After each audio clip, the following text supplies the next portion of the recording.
BRS నేతల బృందం కాళేశ్వరం పర్యటనకు సంబంధించి మరింత పూర్తి సమాచారం మా ప్రతినిధి వేణు అడిగి తెలుసుకుందాం. వేణు, చెప్పండి.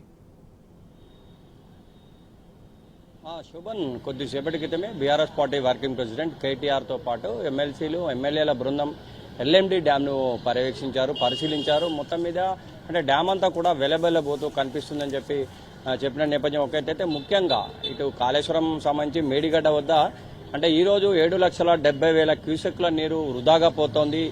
అంటే కక్షపూరిత ధోరణితో ప్రభుత్వం వ్యవహరిస్తోందని చెప్పి మీడియా సమావేశంలో కేటీఆర్ మాట్లాడిన నేపథ్యం మనకు కనిపిస్తుంది. ఎందుకంటే గతంలో అంటే ముఖ్యంగా కేసీఆర్ను బద్నాం చేయడం కోసమే ప్రభుత్వం మాట్లాడుతున్నట్టుగా ఉంది. కానీ మరి రైతులను దృష్టిలో ఉంచుకొని రైతాంగం కోసము ఈ నీళ్లన్నీ కూడా వృధా అవుతున్నా కూడా పట్టించుకునే నేపథ్యం మనకు స్పష్టంగా కనిపిస్తోంది. ఎందుకంటే కన్నెపల్లి నుంచి నీళ్లు పంపింగ్ చేయొచ్చు, కానీ ఎందుకు ప్రభుత్వం చేయటం లేదు?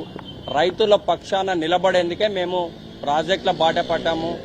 ఒకవేళ వాతావరణం అనుకూలిస్తే అవసరం అనుకుంటే అన్ని ప్రాజెక్టులు పర్యటన చేస్తామని కేటీఆర్ చెప్పిన నేపథ్యం మనకు కనిపిస్తుంది. ముఖ్యంగా దీని ఉద్దేశం ఏంటంటే, ప్రస్తుతం మనకు ఇటు ప్రాణహిత గోదావరి మహారాష్ట్రలో భారీ వర్షాలు పడుతున్న నేపథ్యంలో పెద్ద ఎత్తున వస్తున్న నేపథ్యం మనకు కనిపిస్తుంది. శోభన్, ఈ నేపథ్యంలో ఇప్పటికే 7 లక్షలు, 8 లక్షలు, 9 లక్షలు ఇట్లా కంటిన్యూ కూడా 85 గేట్ల ద్వారా వృధాగా సముద్రంలో కలుస్తున్న నేపథ్యం. అంటే ఇవన్నీ కూడా సముద్రంలో కలుస్తూ ఉన్నాయి. ఇవంతా రైతాంగానికి ఇచ్చినట్లయితే పంటలు పండుతాయి. భారతదేశంలోనే నెంబర్ 1 స్థానంలో తెలంగాణను నిలిచినటువంటి కేసీఆర్ దీన్నే ప్రత్యేక దృష్టిలో పెట్టుకుని ఈ ప్రాజెక్టుల నిర్మాణం చేపట్టారు. మేడిగడ్డ సంబంధించి చిన్న లోపం చూపెట్టి దాన్ని పట్టించుకోకుండా నేపథ్యంలోనే ఈ నీళ్లన్నీ వృధా పోతున్నాయి. కన్నేపల్లి పంప్ హౌస్ కనుక ఓపెన్ చేసినట్టయితే మనకు ఇటు అన్నారం, సుందిల్లా, ఇటు ఎల్లంపల్లి, రాజరాజేశ్వర, ఇటు అన్నపూర్ణ, ఎల్ఎండి, ఇటు మల్లన్న సాగర్, కొండపోచమ్మ వరకు కూడా భారీగా ఉన్నట్టు ప్రాజెక్టులన్నీ కూడా నింపొచ్చు. కానీ రాజకీయ దురుద్దేశంతోనే ప్రభుత్వం ఈ విధంగా చేస్తోంది. ఇది మంచి పద్ధతి కాదు. దీన్ని ఎండగట్టేందుకే రైతుల పక్షాన నిలుస్తాం. రేపు అసెంబ్లీలో జరిగే సమావేశంలో కూడా దీన్ని ప్రశ్నిస్తామని చెప్పి కేటీఆర్ కొద్దిసేపటి క్రితం చెప్పిన నేపథ్యం కనిపిస్తోంది. శోభన్, అంటే మొత్తం మీద అయితే ఈరోజు ఎల్ఎండిని సందర్శించారు, ఎల్ఎండిని పర్యవేక్షించారు, అధికారులతో కూడా మాట్లాడారు, నీటి పరిస్థితిని కూడా తెలుసుకున్నటువంటి నేపథ్యం మనకు కనిపిస్తుంది. అంటే ఈరోజు రాత్రి రామగుండంలో బస చేస్తారు, పొద్దున కన్నెపల్లి పంప్ హౌస్ వెళ్తారు, కన్నెపల్లి పంప్ హౌస్ వద్ద కూడా పరిశీలిస్తారు. ఆ తర్వాత మేడిగడ్డకు వెళ్తారు, మేడిగడ్డలో కూడా ఎన్ని లక్షల నీళ్లు పోతున్నాయో పరిశీలిస్తారు. అవసరం అనుకుంటే అక్కడ అందరితో మాట్లాడి రైతాంగంతో కూడా మాట్లాడిన తర్వాత ఇది మీడియాతో మాట్లాడి ఇవి జరుగుతున్నటువంటి పరిస్థితిని వివరించే అవకాశం ఉంది. శోభన్, అంటే మొత్తం మీద ఇది దీన్ని అయితే మాత్రం బీఆర్ఎస్ నేతలు చెప్పేది ఒకటే, ప్రాజెక్టుల బాట పట్టాం, రైతాంగం దృష్టిలో ఉంచుకొని రైతాంగ పక్షపాతిగా అసెంబ్లీలో దీనిపై ప్రశ్నిస్తాం.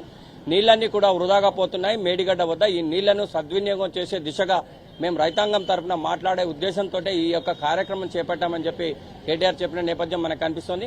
అంటే కొద్దిసేపటి ఎల్ఎండి పర్యవేక్షించారు, ఇప్పుడే రామగుండం బయలుదేరుతున్నారు. రామగుండంలో ఈ నైట్ స్టే చేస్తారు. శోభన్, ఈరోజు రేపు ఉదయం 9 గంటల వరకు కన్నెపల్లి పంపును పరిశీలిస్తారు. ఇక్కడ కూడా పంపుకు సంబంధించి రైతులతో కూడా మాట్లాడతారు, ఈ వృధా అవుతున్న నీటి విషయం కూడా మాట్లాడతారు. ఆ తర్వాత మేడిగడ్డకు వస్తారు, మేడిగడ్డ కూడా పర్యవేక్షించిన తర్వాత మీడియాతో మాట్లాడి దీని విషయం చెప్తారు. అంటే మొత్తం మీద అయితే ఈరోజు ఎల్ఎండిని పరిశీలించాక ప్రాజెక్టుల బాట తప్పనిసరిగా పట్టాల్సిన పరిస్థితి వచ్చింది. నీళ్లన్నీ కూడా వృధాగా పోతున్నాయి. ఎందుకంటే గతంలో ఇదే మాజీ అంటే తొలి సీఎం కేసీఆర్ ఉన్నప్పుడు ప్రతి ప్రాజెక్టు కూడా ఇదే టైంలో చూసుకుంటే ఎల్ఎండిలో ఈ రోజుకు చూసుకుంటే గత సంవత్సరం 12 టీఎంసీల నీళ్లు ఉండేది, కానీ ఈరోజు 5 టీఎంసీల వరకు ఎందుకు పడిపోయింది అంటే ప్రభుత్వం పక్షపాత ధోరణితో రాజకీయ కక్షతో వ్యవహరిస్తోంది. రైతాంగాన్ని దృష్టిలో ఉంచుకొని దాన్ని ఆ నీళ్లన్నీ కూడా కన్నెపల్లి పంప్ హౌస్ ద్వారా నింపాలి, ఇటు ఎల్లంపల్లి నింపాలి. ఇటు ప్రతి ప్రాజెక్టును నింపినప్పుడు రైతులకు కూడా ఉత్సాహంగా ఉంటారు, పంటలు వేసుకుంటారు. దేశంలోనే ఆదర్శంగా తెలంగాణ నిలిచింది వరి పండించడంలో. ఇటు పంజాబ్ను కూడా దాటి తెలంగాణ వచ్చిందంటే మనం అర్థం చేసుకోవాలి.